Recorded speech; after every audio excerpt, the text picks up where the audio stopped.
পিনাকিকে নিয়ে কথা বলার সবচেয়ে বড় যে সমস্যার জায়গাটা সেটা হচ্ছে আপনি পিনাকি সম্পর্কে যত যাই বলেন না কেন তার এক শ্রেণীর ভক্ত আছে যাদের কাছে পৃথিবীর কোনো কিছুই গ্রহণযোগ্য না, কোনো যুক্তি গ্রহণযোগ্য না, কোনো কিছু গ্রহণযোগ্য না। তাদের কাছে মানে নবী হয়ে গেছে হচ্ছে পিনাকি। পিনাকির বিরুদ্ধে কথা বললেই তাদের কাছে ইসলাম অবমাননা হয়, আল্লাহকে অপমান করা হয়, নবীকে অপমান করা হয়। মানে পিনাকি হচ্ছে বর্তমানে বাংলাদেশের বাঙ্গু মুসলমানদের কাছে মানে মনে হয় যে হজরত মুহাম্মদের চাইতেও বড় নবী পিনাকি। সংকটটা কেন হচ্ছে আসেন সেই আলাপটা করি।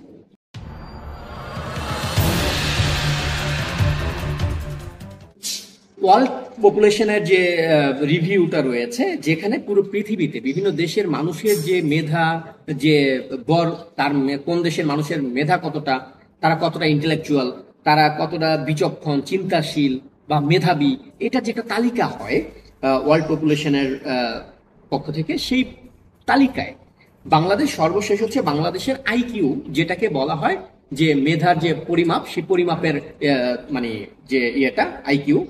তো আইকিউতে বাংলাদেশিদের আইকিউ পাওয়া যায় হচ্ছে কি 74.33, তাদের আইকিউ স্কোর হচ্ছে কি 74.33, এবং জাপানের হচ্ছে গিয়ে মোটামুটি সবচেয়ে বেশি 106.47।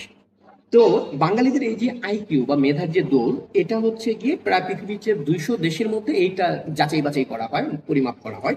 200 দেশের মধ্যে 147তম হচ্ছে বাংলাদেশ। তো এই এই পরিসংখ্যানটা যদি আমরা ধরি তাইলেই বোঝা যায় বাঙালি মুসলিমরা, বিশেষ করে যেহেতু এটা 95% মুসলমানের দেশ, তো 95% মুসলমান কত বড় গর্ধব, কত বড় মেধাহীন, কত বড় নির্বোধ, কত বড় জ্ঞান শূন্য, এই ব্যাপারটা আপনি বুঝতে পারবেন মোটামুটি ভাবে তাদের আইকিউ দৌড় দেখবে। যে পুরো পৃথিবীতে 200 দেশের মধ্যে 147 থাকে, পিছনের দিক থেকে তারা এতটা আগান। তো এই শ্রেণীকে নিয়ে খেলাটা তো আসলে খুব কঠিন কিছু না, একটুখানি তাদের তালে তাল মিলিয়ে কথা বললেই হয়, তাদের পছন্দ হবে এরকম কথাগুলো বললেই হয়, তাদেরকে ধর্মের নামে যে কোনো কিছু গিলাইলেই হয়, অন্য ধর্মের ব্যাপারে ঘেন্না শিখাইলেই হয়, মানে কোনো কিছু তাদের মতের সঙ্গে মিললেই হচ্ছে সে নবী। ব্যাপারটা এরকম তো বাঙালির, কারণ ওর তো নিজের বিচার বোধ, বিবেক বোধ বলতে কিছু আসলে নাই। ওর মেধা কতটুকু, মানে 50 টাকা কোনোভাবে জোটাইয়া সারাদিন কামলাগিরি করে 50 টাকা দিয়ে এমবি কিনা ফেসবুকে আইসা তারা মানে পিনাকি আমার বাবা, পিনাকি আমার নবী, পিনাকি আমার আল্লাহ, এই জিগিরি করে। ওর নিজের বিচার বিশ্লেষণ কিছু নাই। আসেন, এদের কেন বিচার নাই? এরা কি এই জিনিসটা একবারও ভাবে না যে পিনাকির মতো একটা অথর্ব লোক, যে হচ্ছে সেই গণজাগরণের আন্দোলনের সময় ছিল, সে টিভিতে টক শোতে গিয়ে রাজাকারদের ফাঁসির জন্য দাবি জানাইছে, সেটা নিয়ে চিৎকার করছে, চেঁচামেচি করছে, সেই লোক কেন হঠাৎ করে সে রাজাকারদের পক্ষে কথা বলছে? সেই লোক কেন হঠাৎ করে সেই সময় সে ব্লগ লিখেছে, সে এগুলো ডকুমেন্টসও আছে, ইতিমধ্যে এটা সে বেরো হয়েছে, যে সেই লিখছে যে 30 লক্ষ শহীদ কিভাবে কিভাবে হয়েছে, এটা নিয়ে সে বড় বড় কলাম লিখছে। সেই লোক এখন বলতেছে মাত্র 2000 মারা গেছে। বাঙালি মুসলমানের মনে প্রশ্ন জাগে না একটা লোকের এরকম পোল্ট্রি মারার কারণ কি? একটা লোক যে হচ্ছে গিয়ে ধরেন হিন্দু ধর্মাবলম্বী ব্রাহ্মণ পরিবারে যার জন্ম, সে হঠাৎ করে কথায় কথায় আলহামদুলিল্লাহ, সুবহান আল্লাহ, নাউজুবিল্লাহ, আস্তাগফিরুল্লাহ বইলা এই যে মুসলমানদের যে আকাট মূর্খ মুসলমানদের মন জয় করে, আহারে হিন্দু হয়েও কত ভালো সে, হিন্দু হয়েও সে আমাদের কত ভালোবাসে। এই যে আকাট মূর্খগুলা, এই মূর্খগুলো কি একবার ভাবছে যে এই ইয়ে তো পিনাকি ভট্টাচার্য আঞ্জুমান আরাকে বিয়ে করছে, মুসলমান এক নারীকে বিবাহ করছে আঞ্জুমারা নামে, তো তাকে বিয়ে করে এখন পর্যন্ত কেন সে মুসলমান হয়নি? সে যে আলহামদুলিল্লাহ সুবহানাল্লাহ কথায় কথায় সে মানে নবীর চাইতে বেশি ইসলাম ভালোবাসে, সে ইসলামের জন্য জীবন দিয়ে দিবে, একবার আপনাদের প্রশ্ন আসে না মনে যে সে কেন ইসলাম গ্রহণ করে না? ইসলাম এত ভালো, মুসলমান এত ভালো, এত প্রেম তার এটার জন্য, সে তো মুসলমান এক নারীকে বিয়ে করছে। মূলত প্রবলেমটা কোন জায়গায়? যখন পিনাকি পড়ে পাড়া আঞ্জু মারার মতো একজন মুসলমান নারীরে বিয়ার ফাঁদে ফেলায়, বিয়া করে ফেলছে প্রেমের ফাঁদে ফেলায়, তখনই পিনাকি বুঝতে পারছে যে এই বাঙালি মুসলমান কতটা মাথা মোটা। এদেরকে একটুখানি ভাও দিলে, একটুখানি দুইটা পীড়িতের কথা বললে তারা গল্লা হইয়া পড়ে সাথে। যেমন পুরো বাংলাদেশের মানে লাখ লাখ মুসলমান এখন পিনাকির লগে শোয়ার জন্য পাবে।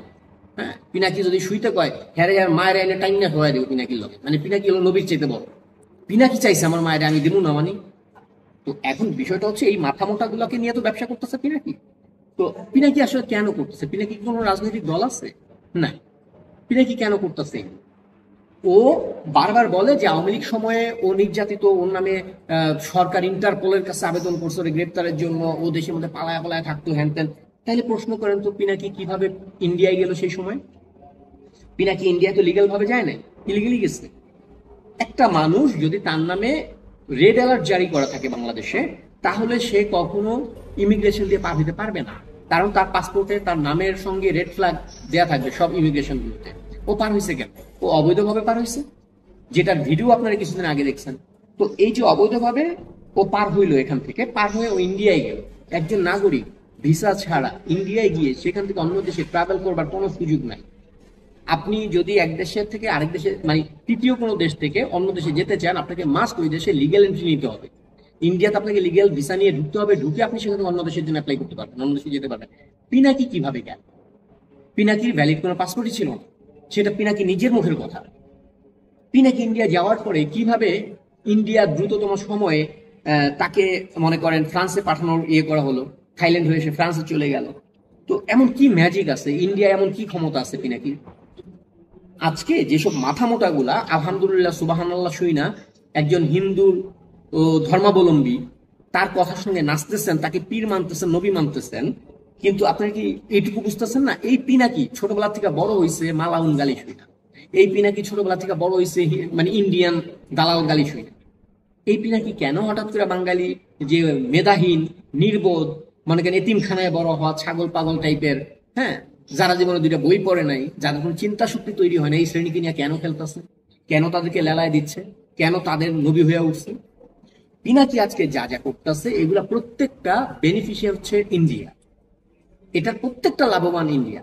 আপনি আন্তর্জাতিক ল অনুযায়ী যদি একটা জিনিস জানেন যে একটা দেশ তার প্রতিবেশী দেশের উপরে কোনোদিন হামলা চালাতে পারে না, কোনোদিন আক্রমণ করতে পারে না, কিন্তু সে পারে যদি সে ওরকম ডকুমেন্ট গুলো আন্তর্জাতিক আদালতে দেখাতে পারে বা ধরুন জাতিসংঘকে দেখাতে পারে যে দেখো এই দেশে আমার দেশের বিরুদ্ধে যুদ্ধের মতো পরিস্থিতি তৈরি হয়েছে, এই দেশ আমার দেশের উপরে যখন আক্রমণ করতে পারে, আমার দেশের নিরাপত্তা হুমকির মধ্যে আছে, এটা যদি প্রুফ করতে পারে তাহলে সে পার্শ্ববর্তী দেশে হামলা চালানোর অধিকার রাখে জাতিসংঘের ল অনুযায়ী।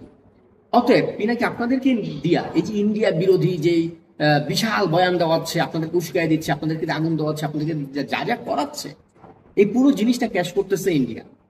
এখন মাথা মোটা মানে আমার বাংলাদেশ পৃথিবীর যে কোনো দেশের সঙ্গে যদি যুদ্ধে জড়ায়, আমি ডেফিনেটলি বাংলাদেশের জন্য লড়াই করব, আমি বাংলাদেশের পক্ষে। এখানে পৃথিবীর কোনো দেশকে গণার সময় আমার নাই। কিন্তু একটু বিবেক দিয়ে চিন্তা করেন তো, তিন দিক থেকে যেই ইন্ডিয়া ঘিরে রাখছে বাংলাদেশকে, যে ইন্ডিয়ার সামরিক ক্ষমতা থেকে শুরু করে, অর্থনৈতিক ক্ষমতা থেকে শুরু করে, পপুলেশন থেকে শুরু করে, এমন কোন সেক্টর নেই যেটার সঙ্গে মানে বিট করতে পারে বাংলাদেশ।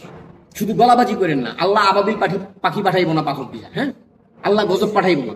আপনাদের বর্তমান পৃথিবীতে জিততে গেলে ক্ষমতা দিয়ে জিততে হবে। ইন্ডিয়ার সঙ্গে কোন দিক থেকে আপনাদের ক্ষমতা বেশি আছে বলেন? আমাদের ক্ষমতা কোন দিক থেকে বেশি আছে? তাই ইন্ডিয়ার বিরুদ্ধে যে ধরনের মিথ্যাচার করে, যে ধরনের গুজব ছড়িয়ে আপনাদেরকে উস্কাইয়া দেওয়া হচ্ছে ইন্ডিয়ার বিরুদ্ধে, আপনারা বলতেছেন এগুলোকে ক্যাশ করতেছে ইন্ডিয়া। হ্যাঁ, আমরা ইন্ডিয়ার সঙ্গে আমাদের সার্বভৌমত্ব, আমাদের স্বাধীনতা অক্ষুণ্ণ রেখে প্রতিবেশী দেশ হিসেবে তার সঙ্গে সুসম্পর্ক রেখে আমরা চলার পক্ষে, যেটা পৃথিবী সবাই করে। কিন্তু আপনি পায়ে পাড়া দিয়া ইন্ডিয়াকে গালাগালি করে, ইন্ডিয়ার হ্যানকারেঙ্গা ত্যানকারেঙ্গা এগুলা যে পিনাকি বলাচ্ছে আপনাকে দিয়ে, বলেন তো পিনাকি কেন আপনার সাথে ইন্ডিয়ার বিরুদ্ধে আন্দোলন করতে বাংলাদেশে আসতেছে না? 5ই আগস্টের পর থেকে আওয়ামী লীগ সরকার নাই, পিনাকি কেন বাংলাদেশে আসে না? কারণ পিনাকি বাংলাদেশে আসবে না। পিনাকি বাংলাদেশটাকে ইন্ডিয়ার সঙ্গে যুদ্ধের পরিস্থিতিতে নিয়ে যাবে। এই পিনাকি বাংলাদেশটাকে ধ্বংসের দ্বার প্রান্তে নিয়ে যাবে, আফগানিস্তানের মতো একটা দেশ বানাবে। এবং ওকে নিয়োগ দেওয়া হয়েছে ইন্ডিয়ার রয়ের পক্ষ থেকে। ও ডাবল এজেন্ট হিসেবে কাজ করতেছে, আপনাদেরকে প্রেম দেখাচ্ছে, আপনাদেরকে উস্কাচ্ছে, উস্কায়া ও হচ্ছে যুদ্ধের গ্রাউন্ড তৈরি করতেছে। আপনাদের মূর্খতা, আপনাদের এই যে 47.33 মার্কাজে আইকিউ, হ্যাঁ, সেই আইকিউ রে ঘোল খাওয়ায়া ও হচ্ছে আপনাদেরকে দিয়া ওর ধান্দা আদায় করতেছে। পিনাকি কি করতো এত বছর? রিসেন্ট ও একটা চাকরিতে ঢুকছে, সেই ব্যাপারে আমি পরে আসতেছি। কিন্তু এত বছর পিনাকি কি করে চলতো? পিনাকির এত লাজারের জীবনযাপন কোথা থেকে হইতো বলেন তো? পিনাকি দীর্ঘদিন যে প্রেম করছে, আঞ্জুমানারা নামে যে মুসলমান মহিলাকে বিয়ে করছে, ওখানে ওর ছেলে পেলে আছে, সেই সম্পর্কে থাকার পরেও ও হচ্ছে নাদিয়া ইসলামের সঙ্গে প্রেমে জড়ায়। যে নাদিয়া ইসলাম কয়েকদিন আগে যে 3 ইঞ্চির ছবি আপলোড করছিল, আপনাদের মনে আছে নিশ্চয়ই। সেই নাদিয়া ইসলাম ওর সঙ্গে রয়ের যে সম্পর্ক, রয়ের সঙ্গে ওর মেইলের আদান প্রদান, সেগুলোর স্ক্রিনশট অনেকবার প্রকাশ করছে আপনাদের মতো অথর্বগুলাকে বোঝানোর জন্য। নাদিয়াকে আমি পছন্দ করি না, নাদিয়ার সঙ্গে আমার কোনো সম্পর্ক নাই, কিন্তু নাদিয়া পিনাকি সম্পর্কে যে তথ্যগুলো দিচ্ছে সেই তথ্যগুলো কি আপনারা মিথ্যা বলতে পারবেন? আমি প্রয়োজন এই ভিডিওর কমেন্টসেও কিছু তথ্য দিয়ে দিব, হ্যাঁ, সেই স্ক্রিনশটগুলো দিয়ে দিব রয়ের সঙ্গে পিনাকির যোগাযোগের। তো আপনারা কোন অ্যাঙ্গেল থেকে মনে হচ্ছে একজন ব্রাহ্মণ সে হচ্ছে মুসলমানদের নবী হয়ে গেছে, অথচ সে নিজের মানে মন্টিটা আগা কাটার সাহস দেখাচ্ছে না? তারে বলেন না আগে কাটতে। আপনার আমার বাপ পিনাকি, আমার মা পিনাকি, আমার নবী পিনাকি, আমার আল্লাহ পিনাকি, এইগুলা যে বলতেছেন অথর্বর গোষ্ঠী, আপনাদেরকে দিয়ে শুধুমাত্র ইউটিউবের ব্যবসা করতেছে।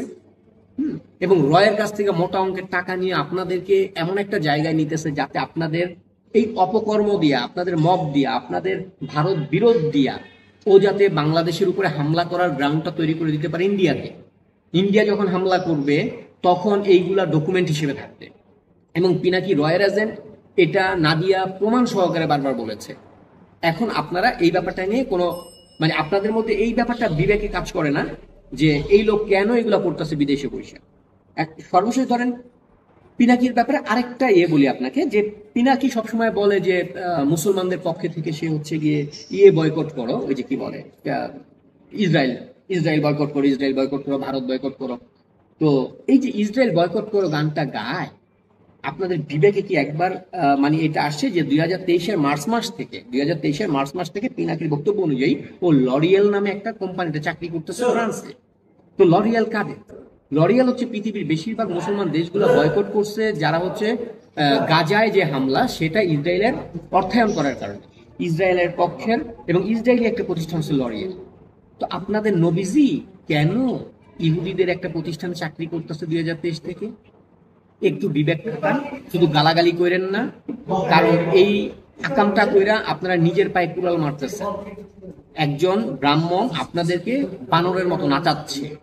পারলে আপনাদের নবীজিরে বলেন, নবীজি তুমি ইসলাম গ্রহণ করো, একবার স্বীকার করুক যে আমি মুসলমান হয়েছি, একবার স্বীকার করতে বলেন, রয়ের ভাতা বন্ধ হয়ে যাবে। রয় যে ওরে এজেন্ট হিসেবে নিয়োগ দিচ্ছে সঙ্গে সঙ্গে এটা বাতিল হয়ে যাবে। ওরে বলেন ইসলাম গ্রহণ করতে। আপনাদের মতো সেই 74.33 মার্কা আইকিউর ছাগলদেরকে যে সামনে মানে কাঁঠাল পাতা ধইরা নাচানো যায়, এটা পিনাকি খুব ভালো জানে। কারণ ও তো বাংলাদেশের ওই লোক যে হচ্ছে ধরেন 230 জন মানুষকে খুন কইরাও ও হচ্ছে বেঁচে গেছে পপুলারের ভুয়া মেডিসিন বানায়া, ময়দার গোলা বেচা, কালাজ্বরের ওষুধ বইলা। তো ও এইটা খুব ভালো জানে যে আপনাদেরকে কেমনে মেডিসিন কেয়া মানে আটা ময়দা খাওয়াই দেওয়া যায়। তো এখন আপনাদের কইটাই করতেছে পিনাকি। গালাগালি করবেন, ভিডিওতে করেন আইসা কমেন্টসে, তাতে আপনার ইসলাম মহামান্য তৈব না। আপনাদের আইকিউ কোন লেভেলের, আপনাদের কত বড় অথর্ব যে একজন বিধর্মী আপনাদেরকে ছাগলের মতো নাচাইতেছে আর আপনারা নাচতেছেন তারে বাপ বইলা নবী বইলা। আজকে মুহাম্মদ বাইচা থাকলে আপনাদের কানসার উপরে থাপড়াইতো। হযরত মুহাম্মদ যদি বাইচা থাকতো আজকে আপনাদের কানসার উপরে থাপড়াইতো আপনাদের অক্ষমতার জন্য। আপনাদের এত বড় ছাগল কেন আপনারা এই কারণে। আসেন ভিডিওতে 2টা গালি দিয়ে যান।